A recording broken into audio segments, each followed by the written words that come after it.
For Rotorua, the summer so far has been a good one. The 2 weeks following Christmas have been generally fine, and the city has enjoyed an influx of visitors. It's a good mix of international and domestic guests. Once again, Rotorua has proved to be a destination for all budgets. Simon Earle has been out and about reporting for the Rotorua Review and comments that this year, regular visitors to the district will notice some changes. Some major players in the local tourism industry have begun responding to the challenge of the growth of fresh holiday destinations around the country that has steadily become more apparent over the past 2 years. I think there's no doubt that there was a feeling within Rotorua that it had to up its game, and that they'd probably been a little bit static in terms of their attractions. The Agrodome had developed considerably. Skyline Skyrides were moving to develop their facilities further, and I think it's a case of attractions realising they couldn't take things for granted.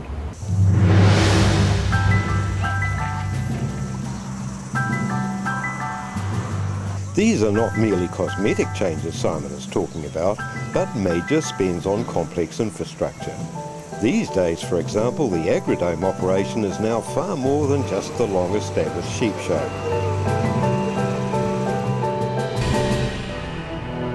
At Skyline, they've installed new luge tracks.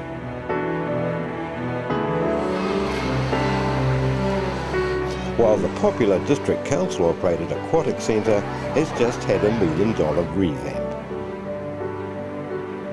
And there are clear signs that other long-established attractions are also seeing the need to upgrade and update.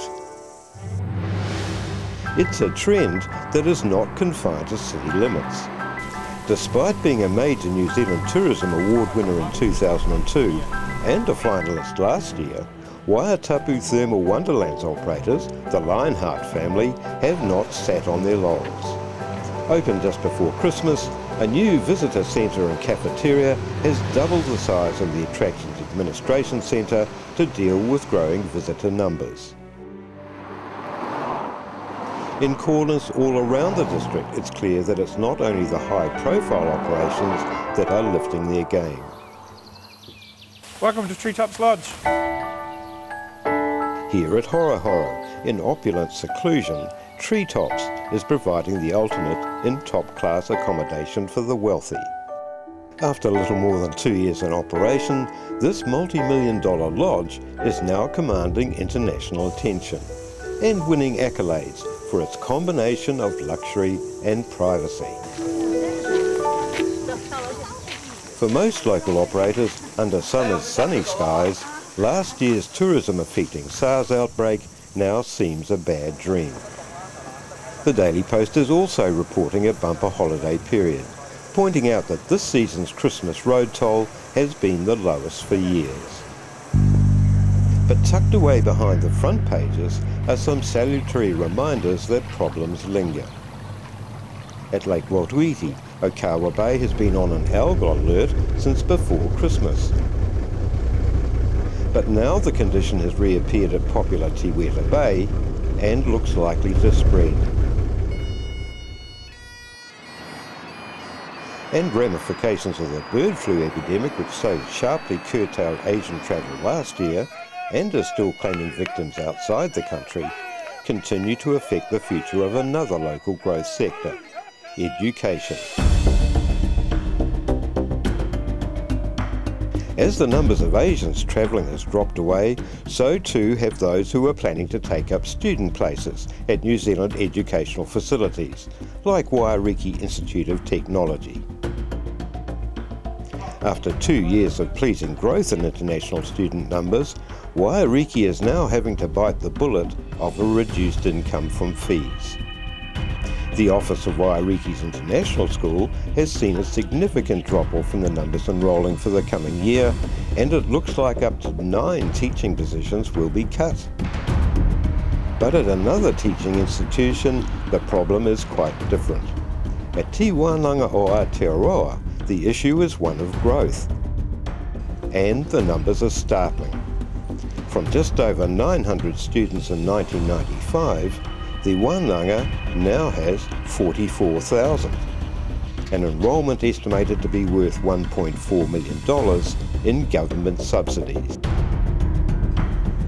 Taking the barriers away from people to access education through no fees, through evening classes, through weekend classes, through providing resources at no cost. Those innovative things, people could see it, people heard it, they couldn't believe it, they came, they saw, it's right. We are able to access. The government was surprised that someone had actually come along and had, using the policies of the day, to actually be able to get increased participation in tertiary education. But perhaps not surprisingly, some serious questions have been asked about the methods at the heart of such rampant success. And now, in its own defence, Tiwānanga o Aotearoa has just issued the results of an independent report supporting its educational formula.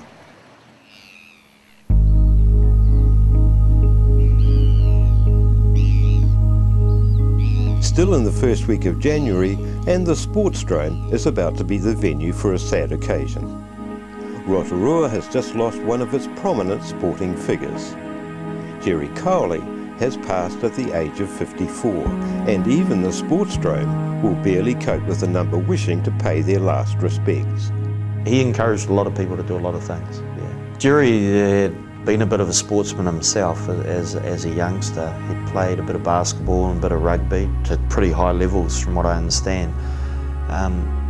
He was involved with AMP Insurance at the time, I think, and he's also had 3 children who are all very good sportsmen. But Jerry was on one of the, I don't know if it was the first, but he might have been the chairman of Sport Bay of Plenty. So he was involved with a lot of those visionary things and giving people the opportunity. From what I understand, because I knew Jerry fairly well, we'd played golf together and things, I always saw him at sporting events, was that he seemed to believe in sport and education and partnership would make better people. And his own children are sort of like that. His daughter Sarah went on to Commonwealth Games as a, I think it's called heptathlete for women, and son Garrett played rugby for the Bay. And Richie had been a good cricketer who had gone to King's College on a scholarship and then studying medicine. So, you know, they're a high achieving family that really do, I suppose, live the mantra that their father used to. In fact, the Sportsdrome has been on a few minds over the holiday break. With the dissipation of the general euphoria over the news last year that a $10 million donation from the Rotorua Energy Charitable Trust would provide the wherewithal to replace the ageing Sportsdrome, has come the growing realisation that this is not the end of the matter. The review reports that letters to district councillors from the Trust chairwoman Judith Keeney have made it clear that the donations expected to cover only part of the total construction costs. In other words, the district council is going to have to dig very deep to find the balance. No, but the issue was that, yeah, great, you know, thanks very much for 10 million, but if we want a $25 million facility, where do we get the other 15 million? And that started a bit of a mad scramble, I guess, and you know, you had to look to lotteries, commissions and private sponsors, and Unison came on board, and other businesses like that. But yes, it was a double-edged sword. After almost a full term in the job, the realm of intricate financial tightrope balancing is by now familiar territory to the District Health Board Chairman, Stuart Edward. Yes, I did have a feel that people had got into a rhythm, if you like, of the system, so you could begin to plan with some degree of certainty. And that was really important for the clinical staff to begin to understand that yes, that things would happen, that they would be involved, and there were those sorts of opportunities beginning to find themselves. We were beginning to get that sense of, I guess it is simply a sense of rhythm about what the board was able to do, what our parameters were, where the tensions were with the ministry at a central level and what we could do at a local level. And I think we're really focused on trying to make a better, as best festival that we could for our particular health needs. Now in January 2004, Stuart Edward is able to announce a major coup. In the first major hospital revamp for many a year, $4 million has been made available to upgrade facilities for the seriously ill, with redevelopment planned for the ageing and outdated intensive and coronary care units. Population-based funding and a more cordial relationship with the Health Ministry seems, at last, to be working. It's 12 days after Christmas and time that the tinsel should be coming down. It's the start of Epiphany, a time supposedly of revelations and new beginnings.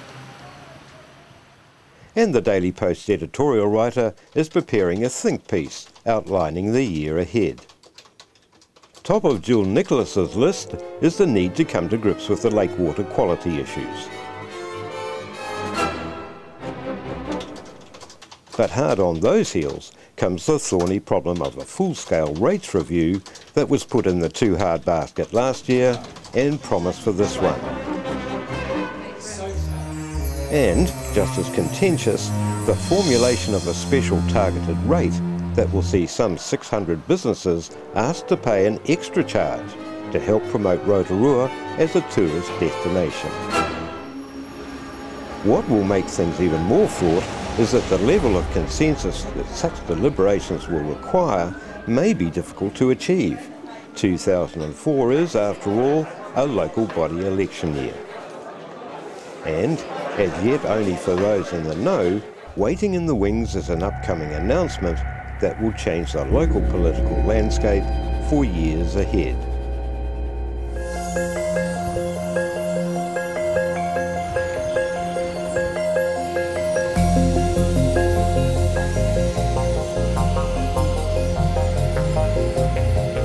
Councillor Neil Oppett has some good news. As chairman of Rotorua Airport Limited, he's able to announce that the months of negotiation have paid off with another major airline. From April the 1st, Qantas jet aircraft will again be seen in Rotorua skies, and unlike Air New Zealand, they plan to continue the service through the winter months. Not so positive are the recurring complaints about the airport terminal facilities, which are being referred to as a third world experience. Still awaiting an upgrade, the terminal is again feeling the effects of the increase in passenger numbers being handled from larger aircraft. Now another increase is in the news, one that affects everyone. In the past week, petrol and diesel prices have risen 7 cents a litre. This follows a long period of stable prices, with a pre-Christmas cost of a litre of 91 just 99 cents at some outlets. Many transport businesses are reported to be struggling to absorb the increased fuel costs, but there is a general feeling that fluid changing prices at the pump may be the way of the future. The future is on everyone's mind as the first major Lakes Water meeting of the year is convened. With the Lake Okaraka Action Management Plan underway, there is a general agreement that now is the time to get a similar rescue arrangement in place for those troubled lakes, Rotorua and Rotoiti. The attitude changed, and Environment Bay of Plenty and the District Council were working together. The Environment Bay of Plenty was looking for ways in which to deal with the problems in the catchment and within the lakes, and Rotorua District Council was dealing with the sewerage and starting off on major sewerage schemes. So things were moving ahead.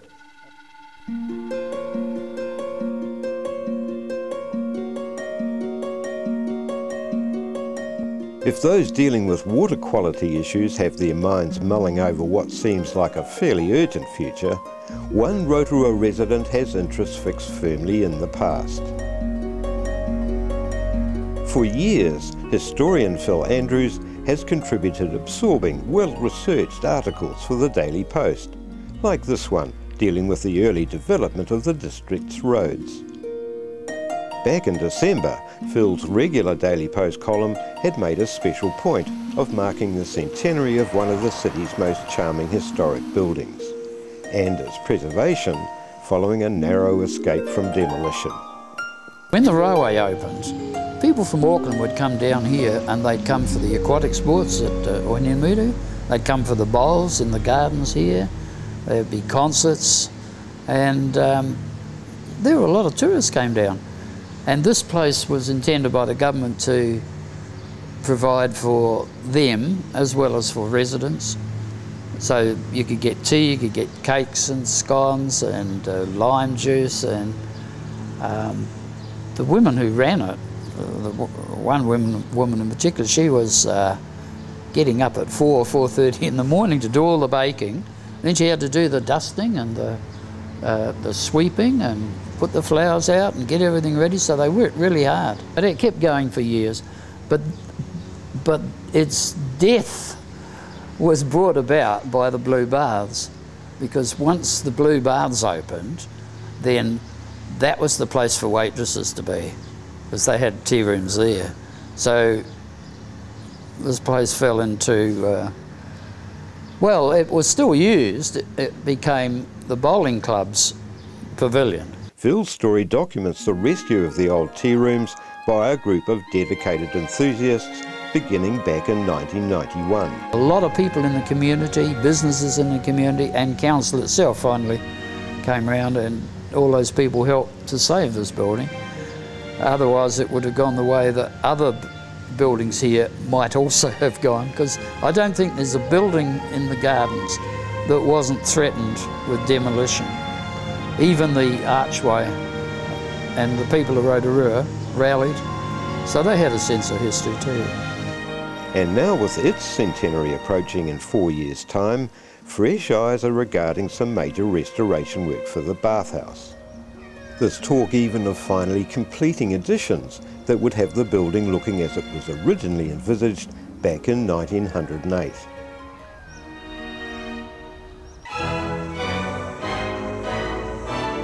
Certainly not envisaged by most is the unexpected news bombshell dropped by the Daily Post in the final days of January.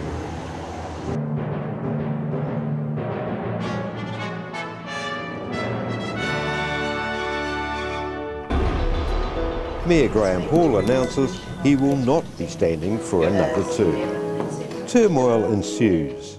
In the past 24 years, Rotorua has had just 2 long-serving mayors, a tradition that in the past has provided a certain element of stability and continuity to civic business. Suddenly, the landscape of local body affairs has dramatically changed, and now it rather looks like 2004 could be a particularly interesting year.